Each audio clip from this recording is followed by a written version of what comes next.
Okay, let's start this reading vlog. I am going to try not to have too much virus stuff in this vlog. However, it's a fact of life at the moment, so there's going to be touches of it. I had big plans to be productive this morning, but then our government declared that in 48 hours all non-essential businesses are going to be shut down. We're all going into quarantine. Fun times. So then instead of being productive, I ended up just having to chat with my family members and stuff and make sure that everyone is all good, they know what's going on, and that kind of took up my whole afternoon somehow. For me personally, I was in the middle of interviewing for a new job. I have a couple of leads that are now kind of up in the air. They did want me.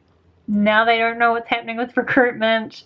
If I do have to work, I'm going to have to work online. It's a big unknown. That's life. Luckily, I do have some savings, so I'm not panicking too much. So reading wise, the main two things I want to try and read this week is these two books. So I've started Neil Gaiman's Anansi Boys and I'm really enjoying it. It is about a guy who discovers that his father was in fact a spider god and he has a brother that he never knew about. And his brother is a bit strange. So I am enjoying it and I want to try and make some more progress on that. I'm also going to try and pick up The Calculating Stars by Mary Robinette Kowal. Kowal? I'm not sure how to say that, but this is like a lady astronaut book that a lot of people say are really great, and so I'm excited to read that. So those are my two books for the week. Also, I have, where's my phone? I guess I don't need it, but I have given myself an audiobook challenge for the day. So it's currently 6 o'clock in the evening and my audiobook of Warcross is going to return itself at the library because there's a whole queue. It's going to return itself to the library at 11 p.m. So I've got 5 hours to listen to 9.5 hours of audiobook. But I'm listening to it on 2 times speed. And I'm going to go for a walk in a bit. I'm just waiting for it to get a bit later, everyone to go home, then I'm going to go for a walk and I might bump up the speed a little bit so I should be able to get through it faster. So like theoretically I can finish it before it returns to the library. So that's what I'm going to try and do, and it'll kind of take my brain off everything else that's happening in the world. And then I guess tomorrow we can try again at being productive.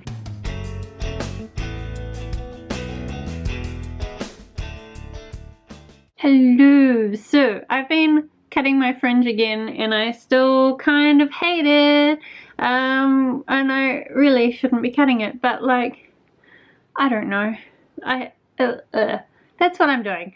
Last night I did manage to finish Warcross, and in fact I finished it early, which was lucky because it ended up returning itself to the library like an hour early, so clearly the part of the app that tells you when the book is going to be returned versus the part of the app that actually returns the book aren't following quite the same time zones. Well, it's much worse. Also, so I will admit that I definitely listened to it much faster than I should have, so I didn't absorb all of it, but I did absorb enough to know that it's probably just a 3 stars. Like, it's okay, but it's nothing amazing. I did really like it when they called her a penniless glitch. Definitely an A+ insult. I also thought it had a really cool vision about how we could incorporate technology kind of into our current world, like virtually enhance our current world. I thought that stuff was really cool, but the actual Warcross game was kind of dumb. The way that she got involved in like trying to figure out who it was that was sabotaging this game didn't make a lot of sense. The romance was dumb. Also, so the key premise of this book is that there's this amazing virtual game, Warcross, that everybody loves, and she's a hacker. And then she gets caught and this guy asks her to try and find this other worse hacker.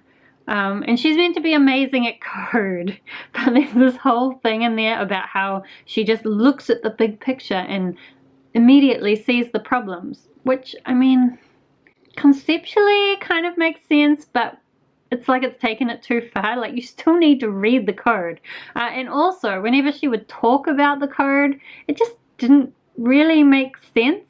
Like, as someone who used to be a programmer for about 5 years and still works in the tech industry, she would talk about particular variables being named a particular way, but there'd be particular variables for particular users, and that's just not the way that game code would work. The actual code of the game is not going to refer to specific users. That's dumb. And also there was this one clue where it was all around the fact that she had this file which she thought probably had some secrets in it, and she could tell what it might hold because of the name of the file. Now, if you've got some like massive billion-dollar secrets and you're keeping them in a file, you're probably not going to name the file something that gives away a part of the secret. So I thought that was dumb as well. So it was fine. It distracted me for the evening. I did get to go on a really nice walk, so meh, it was fine. But I am really happy to be back to listening to Elantris, which will probably take me today and tomorrow to finish off. I did also make some progress on Anansi Boys. So for this, one of the brothers is named Spider, and he has basically come into his other brother's life, so Fat Charlie's life, and is completely screwing it over. And it's pretty funny, actually. It's kind of comedy fantasy. Is that a genre? So I'm enjoying it, but again, I'm not making very fast progress because I just find by the time I get to reading this in the evening, I'm just falling asleep lately. It's not ideal for reading, but I might try and do some reading during the day today. I'm going to try and do some gardening as long as it doesn't rain. I'm going to try and do some work-related study, and as well as all that, I'm still following kind of the news about which shops are shutting down and which ones are not, because one possibility is that the shop that my Switch is on order with is going to close down, and then even when they get stock, I won't be getting a Switch, in which case I won't be playing Animal Crossing for a long time. That's currently my biggest concern about all the shops closing down. Because otherwise all I need is food, and the supermarkets are still open. So we'll see what happens, I guess. That's all you can say in the current situation. We'll see what happens.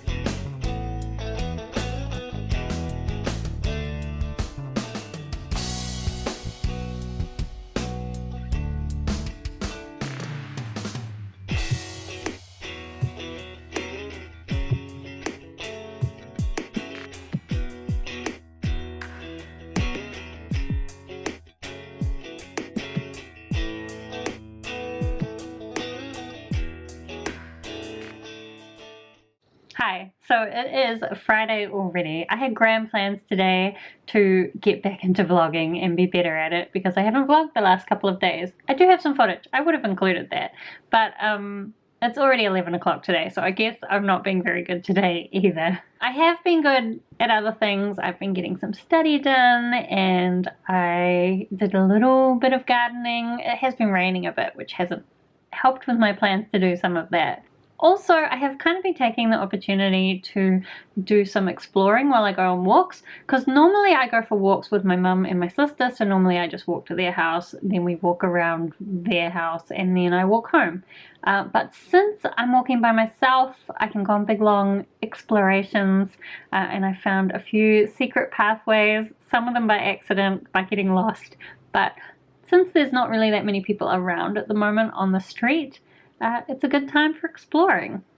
I'm trying to look at the bright side. I have found in general, like, people keep talking about how since they're in isolation, now they have so much more spare time, and I feel like I have less spare time. Part of that is because I've had the last year off work anyway, but I feel like because of everything that's going on, I'm spending a lot more time like watching the news and checking in on people and chatting to people, just, you know, that kind of thing. And probably also more time on social media and just like watching people's videos, because it's interesting to see how other people are experiencing everything that's going on.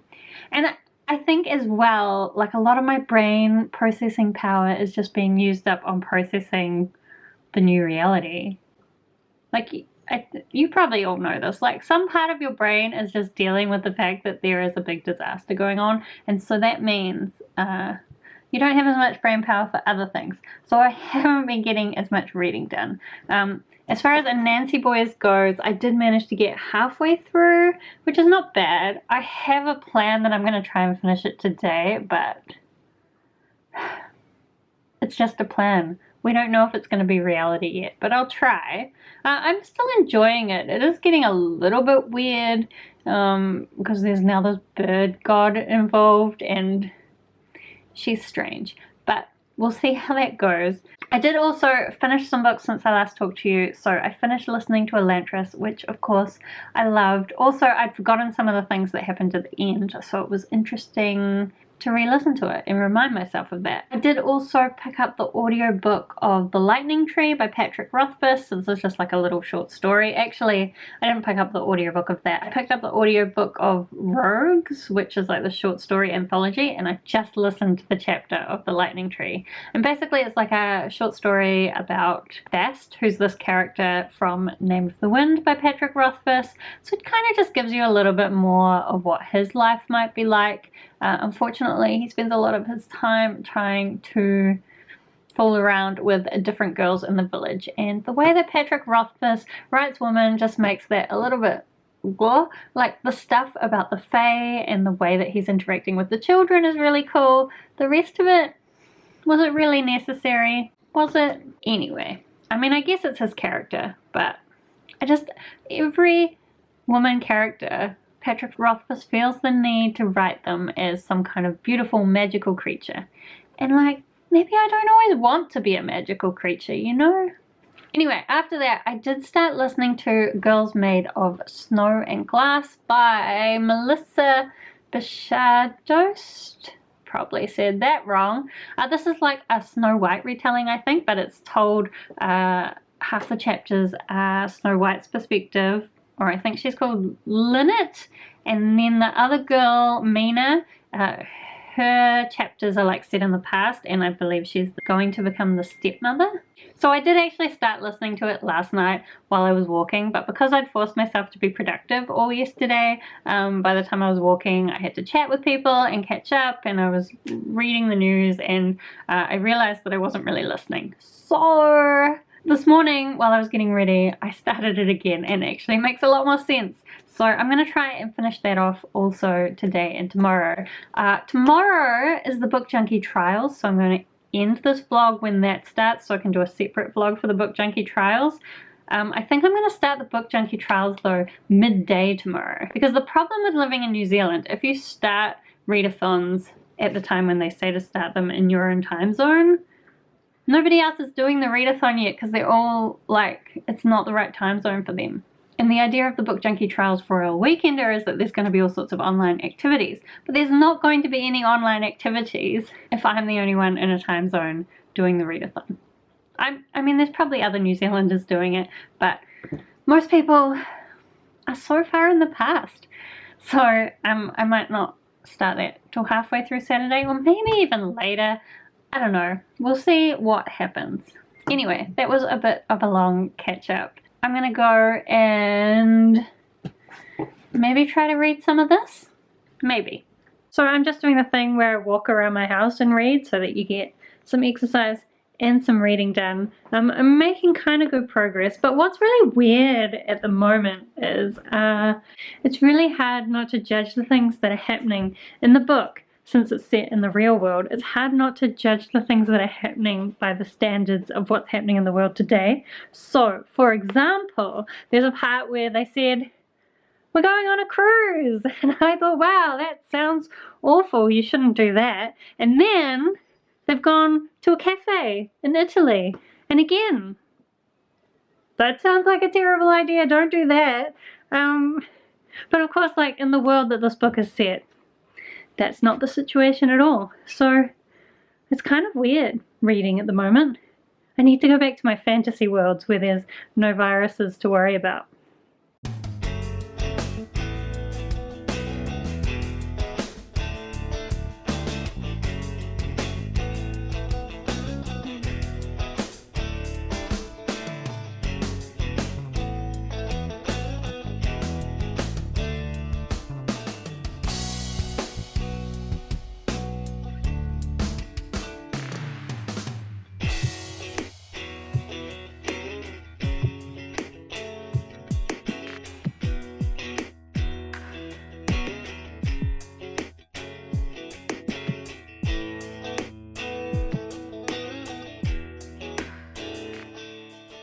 Good morning. So, last night I did manage to get within 90 pages, I think, of the end of Anansi Boys. All the characters have come together in the same place, so I'm really interested to see how that's all going to pan out. I am actually right now looking for the book. I put it somewhere just recently, like, oh yes, I need to read that. So I got 90 pages to read, and I've got 3 hours until the Book Junkie Trials starts. So I guess let's see if I can do that.